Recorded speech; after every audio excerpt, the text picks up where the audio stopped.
Chinese New Year last year, Singaporeans have been gripped by the investigations and subsequent prosecution of several top civil servants under the Prevention of Corruption Act.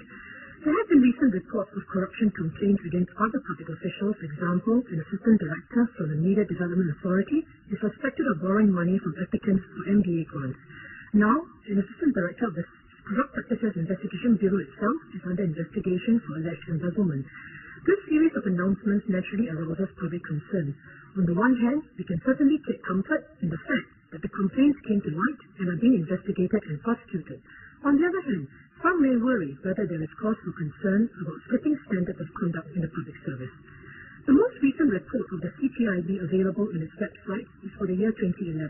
It shows that from 2007 to 2011, there has been a steady fall in the number of corruption-related complaints to CPIB.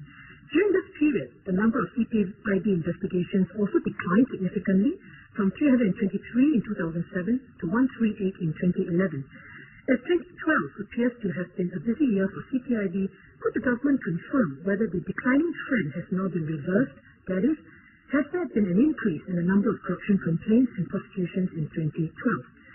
At the international level, Singapore's reputation of having a public service low in corruption is still well maintained, having been in the top 5 of Transparency International's Corruption Perceptions Index list for at least a decade.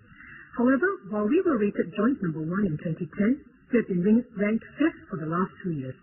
Though we do not want to be obsessed with rankings, has the government studied Transparency International's methodology and examined the reasons why Singapore was recently rated below Denmark, Finland, New Zealand, and Sweden?